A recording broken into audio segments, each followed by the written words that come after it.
bandeko tomi tuna est-ce que ndeko na biso Nanga Corneille Nanga est-ce qu'à aux États-Unis déjà? Est-ce que Nanga auti kozonga na Congo à partir des États-Unis? Makambo discret oza koleka na se amesa eza ebele. Bomi tu na pe ba question mususu. Est-ce que ba congressmen bangonde ba yaki na niveau ya discret na niveau ya Goma kukuta na Nanga makambo beleza koleka na se amesa bandeko boyoka esika toza kozwaka ba information eza ba place moko très sensible o nazolinga te na dévoiler pour le moment mais bino moko boko revesi yango kala mingi te. Gouvernement na congrès américain baza kolinga lisusu Tshisekedi te bakomi kolobela mupepe ya sika. Congrès américain na ba lobbying américain bakomi kolobela changement ere sika na gouvernance ya Congo. Pourquoi ceux qui Tshisekedi nde azalaki carte na bango baza kolobela changement bakomi kolobela mupepe ya sika bakomi kolobela gouvernement crédible baza kolobela neni nini nouveau régime oyo eza capable de kusala ba réforme gouvernementale. Pourquoi ba congressmen na ba lobbying américain baza koloba yango bandeko?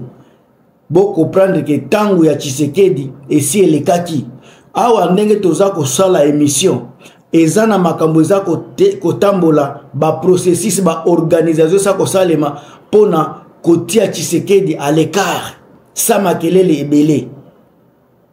Alors ba congrès américain ba lobby pas dupe du régime Tshisekedi. Et là, doute croissant sur la gouvernance de Tshisekedi. Pourquoi le Congrès américain na ba lobbying américain baza kolobela doute croissant baza na doute moko ya makasi za komata sur la gouvernance de Tshisekedi? Soki azalaki bien, pourquoi baza kolobela makambo oyo?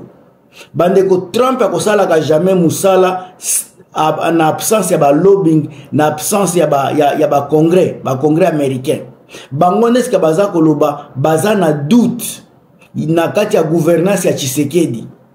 De nombreux membres des congrès américains notamment ceux impliqués dans le comité sur les affaires étrangères et la sécurité africaine, boyoki ceux qui sont impliqués dans le comité des affaires, comité sur les affaires étrangères et la sécurité africaine, où les droits de l'homme manifestent une méfiance croissante avec le régime de Tshisekedi. Est-ce que boza koyoka ou bien ngamutu naza kotanga mabe? Eza banani ba congressmen mi bale mi sa tuté balobi de nombreux membres à congrès, ba membres ebele à congrès américain. O baza impliqué dans le comité sur les affaires étrangères et la sécurité africaine, où les droits de l'homme manifestent une méfiance croissante avec le régime de Tshisekedi. Bango batu balobi eza ngai mutu na lobi te. Bango batu balobi yango. Balobi boye. Rapports internes au Congrès mettent à cause. Ba rapport interne na kati ya Congrès kuna, ba rapport interne eza ko mettre à cause corruption systématique au sein des institutions congolaises. Balobi nini? Corruption systématique au sein des institutions congolaises. Ba institutions congolaises eza ebele. Eza service militaire, service politique, service diplomatique, makambu nyonso, service économique nyonso eza na corruption makasi na Congo. Et loko musu balobi ba violation répétée des droits de l'homme. Est-ce que bozoka makambwana balobi violation répétée des droits de l'homme, notamment les arrestations arbitraires, les intimidations contre la presse et l'opposition. Ngamutu na lobi yangote. Balobi bien ba violation répétée à droits de l'homme. Baza komona ndenge Tshisekedi azako kanga batu. Ba intimidation balobi contre la presse et l'opposition. Makambo oyo basalaki contre banani na pesaka mbino exemple ya muke ya Pero Luara wana. Ba intimidation wana eza kotambola ezo bimisa combien de journalistes bakima soki Steve Wemby ebele baza kokima kima Congo baza ko ya kofunda ko signaler makambo ezoleka na Congo bato wana baza ko prendre note ba congrès américain ba lobby ya américain baza ko koma makambo wana baza kotala yango balobi lisusu Congo na biso eza na clientélisme politique et la gestion népotique de l'État. Ngamutu na lobby yango te, Kagame mutu lobby yango te, Kabila mutu lobby yango te, eza pe Katumbi mutu aza koloba yango te, o eza ba congrès américain bato baza koloba na ba lobby ba lobelaka bato. Ba lobby absence de transparence dans les contrats miniers. Contrat minier ba lobby nini absence de transparence dans les contrats miniers et les accords énergétiques. Transparence ezate. Tshisekedi azako yiba, azako mema biloko, sako tala, azako kanisate, ndenge azako yiba, azako détourner ba fonds, azako tala te. Mais ba congrès américain wana ba congrès américain ba lobbying ba américain bazako tala makambo wana nyoso. Ba Union africaine baza ko signaler baza place moko ba pays régional wana pe baza ko communiquer baza ko loba makambo ezoleka na Congo bino bozo kanisa kaka boyi ba makambo ngo ezotambola kaka kibudi makambo za ko tambola. Alors conséquence ya makambo oyo bandeko ezaba tozo mona réalignement progressif ezako salema bakomi ko se désintéresser na Tshisekedi bakomi ko se rallier malembe contre le régime ya Tshisekedi au profit des solutions alternatives pour protéger les intérêts américains dans la région. Tellement Tshisekedi aza incapable, aza na corruption makasi, transparence ezate, ba américain baza ko se rallier contre ye pour au profit ya solution alternative pour na ko protéger ba intérêt na bango baza ko se rallier na ba oyo ba ko protéger ba intérêt na bango. Alors na ko salela bino émission pour na makambo ya ratification ya ba accord ya Washington oyo salemi na niveau ya Rwanda na ko pesela bino minduki bo comprendre pourquoi makambo eza kotambola bongo. Nam tunabino Gilmas, mes chers amis, nazako se poumoner pour na kopesa la bino be formation ya risque. Je sais que naza attaqué, naza menacé, mais na ko stopper parce que arme ya ba faible. Eza pour na ko faire calmer ba vérité. Biso toza ko œuvrer pour le peuple congolais. Toza ko œuvrer pour na bien pour le bien-être de la population. Tozo solo la, tozo lela, pour le quotidien, pour le changement quotidien du peuple congolais. Alors, bandeko, on a lobby bino kaka ba congrès américain et bongo ba lobbying américain. O baza ko loba baza vers un contournement de Kinshasa. Vers un contournement de Kinshasa. Boyo ke loko balobi parce que bangonde balobela balobaka bangonde balobela kabaturi banda balobing wana. Balobi boye. Ba intérêt stratégique dans les minéraux critiques. Et loko alboso baza koloba les lobbies liés au secteur minier et technologie et militaire. Bazoloba secteur minier, secteur technologique et le secteur minier.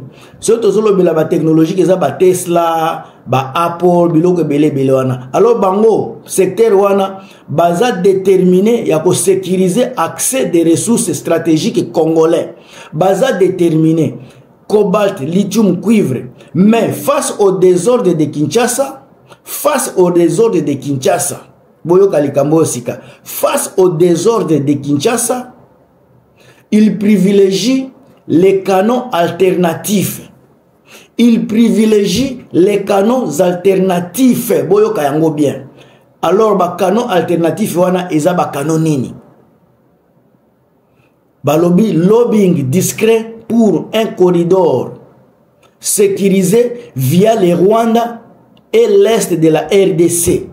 est de la RDC banani baza ko contrôler yango M23 AFC nanga boyoka makambo ndenge za kotambola balobi lisusu les contrats directs avec les groupes armés ou mouvements autonomes comme M23 AFC soutenus par les Rwandais, Ouganda et des sociétés américaines proches des cercles républicains.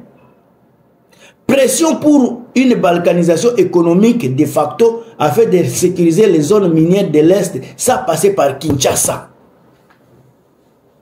Ah, mes chers, laissez-moi boire de l'eau. Naza kolobela bino ba makambo ya solo.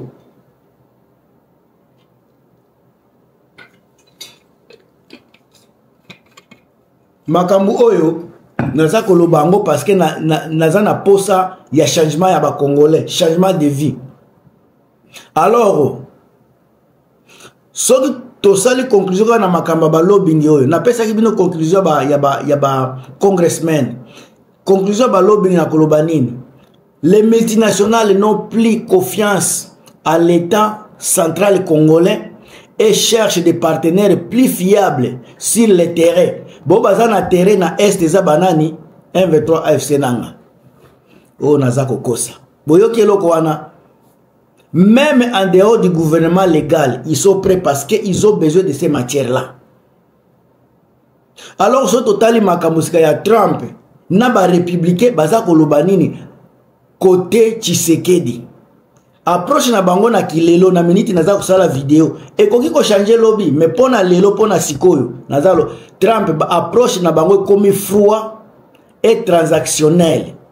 Ezana approche moko froide et transactionnel. Pona bango eza business mais bazo kipe penza yete. Alors, batu ya Trump pona bango eza business d'abord.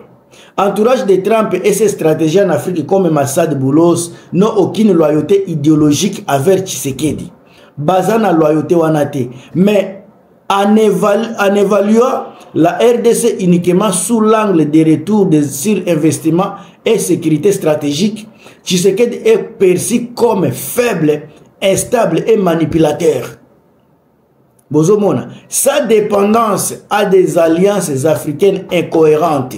Par exemple, l'Angola, la SADC, les États de l'Afrique de l'Est. Bozoyoka. Arrestation des opposants, la censure numérique, la manipulation électorale sont vus comme des obstacles à une gouvernance stable et privilégiée. O naza kolobate. Botala sika ba scénario oyo koki kozala envisager. Ba scénario envisagé na makambo oyo. Ona lo nazolo bela bino te naza ko pese la bino ba secret. Et loko naza ko senga na bino eza kaka ba commentaire, ba like ope bozoko ka kotia te. Congolais linga kanaye makambo kaka ya ba bizarre. Ezala ki mitakala nde boza ko tia ba j'aime, ba like, ba commentaire belé. Mais tango ko makambo ya mboka oza ko sauver vie na yo, avenir no, ko tia commentaire, ko tia like et ozo komelo yo pasi.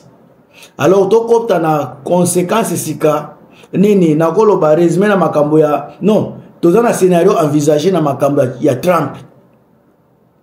Tozomona appui direct sur une restructuration de la gouvernance à l'est, y compris avec le M23 AFC, parce qu'il y a une pression pour un partage du pouvoir ou un affaiblissement de Kinshasa si Tshisekedi bloque les intérêts miniers.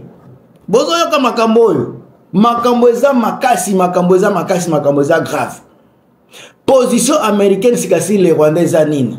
Parce que bomoni bobo batu bazalo ba Rwanda za ko menacer, Rwanda sali boy, Rwanda mutaza ko tinda te, boyotala boyoka sika position ya Washington ya ba américain sur les Rwandais. Bobo ça n'a jamais que partenaire utile malgré ba critique botia kawana eza Rwanda. Rwanda si la stratégie régionale azana bato bakendeke bazako ba militaire ya Rwanda babundaka pona banini oyo ba antiterrorisme baza place ni ba maintien la paix bazalaka partout. Rwanda muke wana me bakotisa ba militaire na bango na babiloko wana nyoso pendant que biso toza ko yiba mbongo tozana ba attaque sur les réseaux sociaux, ba Rwandais nombre moko réduit, baza partout. Baza ko sala diplomatie moko congolais azana idée à mon côté. Alors Washington joue un double jeu avec Kigali, double jeu. Malgré la critique officielle au bozomona ba droits humains baza koloba, ba intervention militaire, les États-Unis considèrent Kagame comme un partenaire fiable. Rwanda baza partenaire bango fiable. Le Rwanda est proactif. Rwanda aza discipliné. Avec un agenda clair. Tant que baza kosala ba makambu, baza na agenda clair, baza ba bipolarité lokola Tshisekedi. Une fois encore, na yebisa bino makambo yo, soki ko suwa bino eswa. Paul Kagame baza komona ye neti mutu moko azana pays moko proactif, azana ba gouvernement moko discipliné, bazana ba agenda clair, eza flouté lokola ya Tshisekedi. Il sert de passerelle stratégique pour les opérations américaines dans la région. Eza la renseignement, eza la logistique, eza la protection des intérêts miniers. Rwanda mutuaza kwa sime biloko wana. Sika bino bozaka ka koyiba, kokende kotika bambongo libanda, pendant ba misusu baza ko structurer mboka na bango, gouvernement na bango, baza fiable, baza actif, baza discipliné, bino bozaka na désordre. Nicolas Kazadeza koloba boza ko jouir. Bozo sentir ba niveau ya basé so Congo tozana kati. Alors encore une fois position ya nani ya États-Unis sur le Kigali. Babobo sanate que le M23 est perçu par certains think tanks républicains comme un outil de stabilisation et de modernisation forcée de l'Est du Congo. Alors, na makambo nyos na koloba boy. Washington a toléré Rwanda parce qu'il fait du boulot. Il fait de bons boulots plus que Kinshasa. Kinshasa est en train d'échouer. Et Américain l'ingaka place ya bakosala makambo na bango ezala stable, ezala na sécurité. Tshisekedi aza komema sécurité te, aza komema stabilité te, aza komema nde corruption na kimoyibi na division na kati ya mboka. Alors ba conséquences explosives pour na Tshisekedi eza minene, eza ebele, bandeko bokolela, naza koyebisa bino makambo, ba conséquences sur avenir politique ya Tshisekedi eza tellement eza conséquences moko malheureuses. Point de vue de l'opposition congolaise na niveau ya kati kaka, Tshisekedi est de plus en plus isolé diplomatiquement, à la fois est dans l'Afrique centrale, à l'est et à Washington, aza isolé. Tshisekedi a perdu la confiance des investisseurs. Que ce soit des investisseurs américains, des européens et des partenaires stratégiques à Bungsa Bangonyos. Ils sont refus d'appliquer les accords de Doha. Et l'autre a appliqué les accords de Doha et de ces attaques contre les acteurs de l'Est.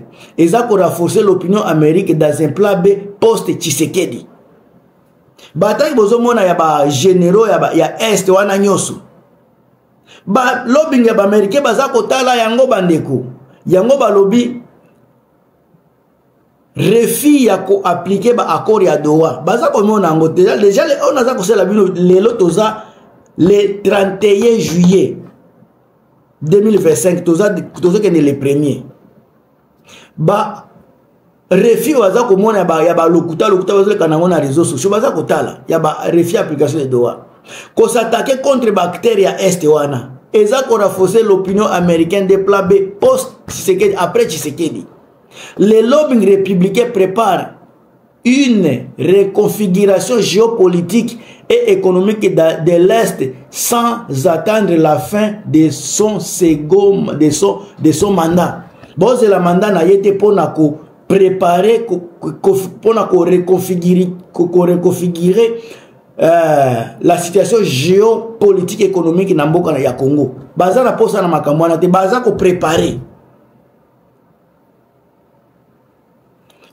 Mandeko, Tshisekedi n'est plus un allié stratégique, mais Tshisekedi a un embarras géopolitique pour Washington. Pendant qu'il pleurniche de la souveraineté, Les vrais décideurs américains redessinent la carte du Congo autour des intérêts miniers. Sans lui, l'avenir de la RDC se joue désormais entre les mains du Rwanda et du M23 et des puissances économiques qui ont assez de pouvoir faible et corrompu. Bandeko, oyo naza koloba, eza lukutate, eza vérité kaka. Tshisekedi oyo, aza mutu na biso te, il faut évacuer akende. Bomoni esika baza komemaye, ngai yangani na pesi na bino kaka, émission. Bino ne beaucoup pesa ba point de vie, ba commentaire na bino et puis to avancer toujours comme dans les bons. On se revoit à très bientôt, à plus.